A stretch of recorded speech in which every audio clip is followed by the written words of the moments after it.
Bonsoir à tous, ici Monsieur Cacahuète et Bonjour. ce soir nous sommes le 24 mai 2017, nous sommes un mercredi et il est 22h21. Alors donc comme vous avez pu le voir, donc c'est un Parlons DVD épisode 7. Ce soir nous avons vu Cul le Conquérant.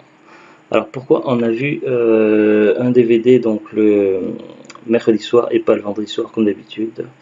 Parce qu'on avait des projets pour ce week-end et on ne pouvait pas. Et comme demain c'était férié, donc on a décidé de décaler et de regarder le DVD de la semaine ce soir-là. Donc on a regardé Cul le Conquérant.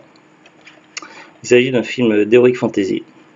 Donc pour le moment je ne vais pas spoiler tout de suite, donc je vais vous lire le résumé.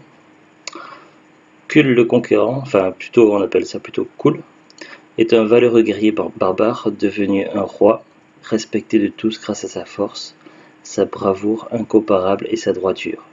Mais ces qualités qui l'ont porté sur le trône lui valent également la haine d'une poignée de nobles corrompus et de la magnifique mais terrible séduisante sorcière Akivasha, bien décidée à l'éliminer.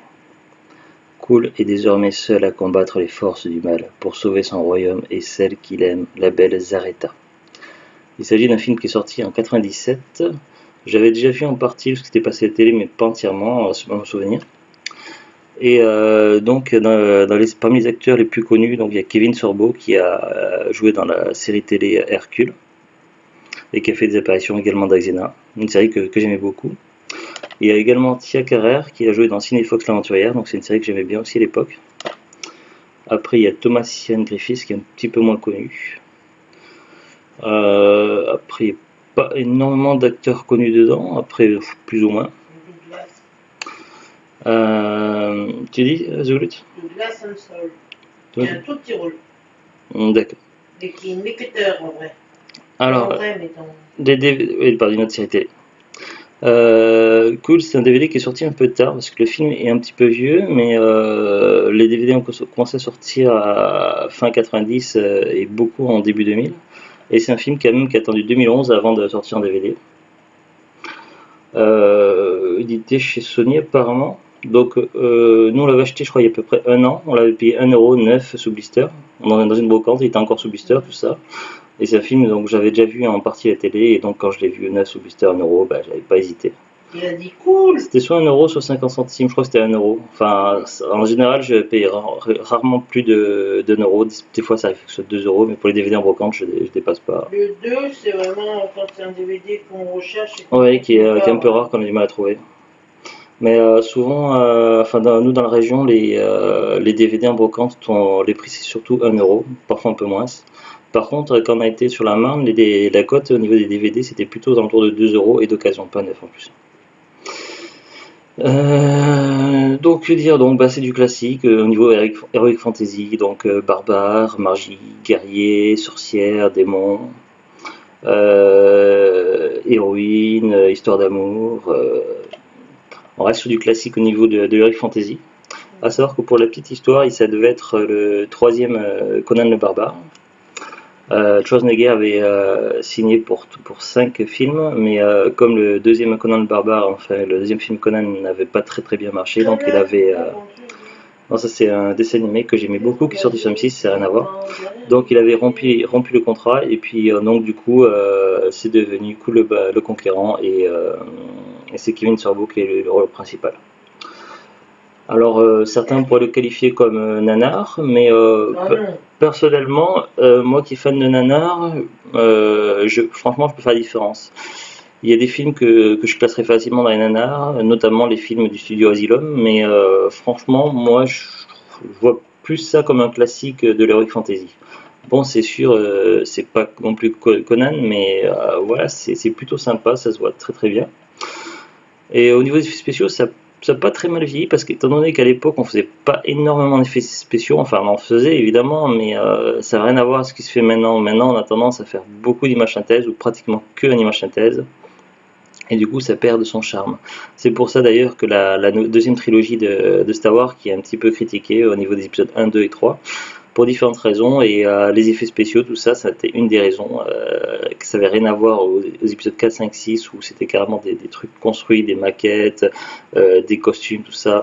Et là, on retrouve ça d'un coup les conquérants, donc il y a beaucoup de costumes, beaucoup de décors réels, tout ça. Et franchement, du coup, ça vieillit mieux, et je trouve que ça a plus de charme que des images synthèses où on devine facilement qu'il y a un écran vert derrière, tout ça. Du coup, personnellement, c'est un film, malgré son temps quand même, 97, qui est plutôt bien vieilli, et puis voilà, quoi, ça a son charme, et ça se voit relativement bien. Après, donc, bah, il faut aimer l'heroic fantasy, donc si vous aimez pas, donc ça ne vous plaira peut-être pas.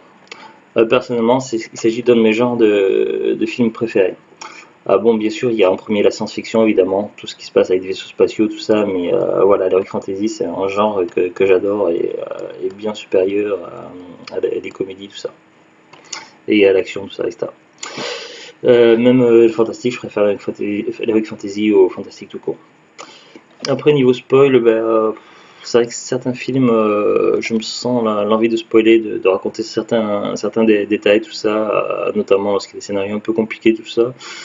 Là, je pense que j'en vois pas l'utilité, et je préfère vous. Voilà, donc si vous êtes un peu curieux, donc, je pense que vous le trouverez relativement facilement. Si vous cherchez en occasion ou en neuf, peut-être plus facilement en occasion, mais même un neuf, il ne doit pas coûter très très cher, et je pense qu'on. Voilà, vous n'aurez pas trop mal à trouver. Donc si vous aimez l'heroic fantasy, que vous avez déjà vu beaucoup de choses mais que vous ne l'avez pas encore vu, bah, il y a de quoi passer un bon moment. Donc je pense que c'est un film qu'on doit trouver facilement dans les 5 euros à moins. Si vous êtes en brocante, normalement vous pouvez le trouver à 1 euro. Voilà.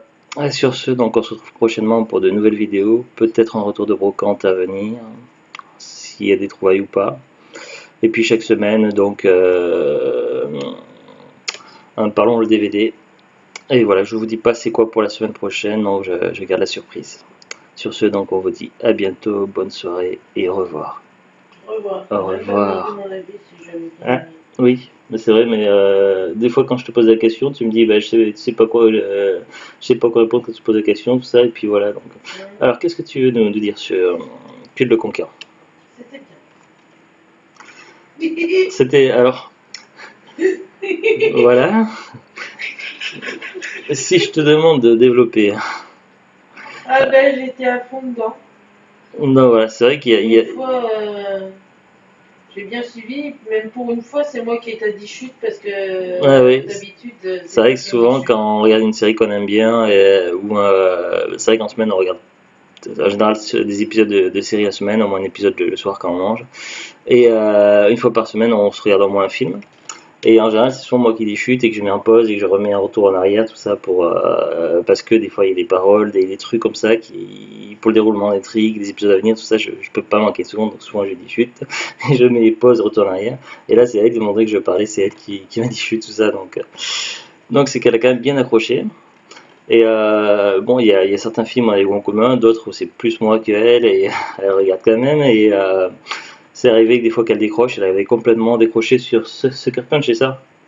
Hein? Sucker Punch que tu avais complètement décroché. Oh bah non, bah, c'est pas complètement Et c'est vrai que c'était n'importe quoi. Moi j'ai bien aimé, mais c'est vrai que c'est quand même assez. Sucker Punch c'était un film qui est assez tortueux.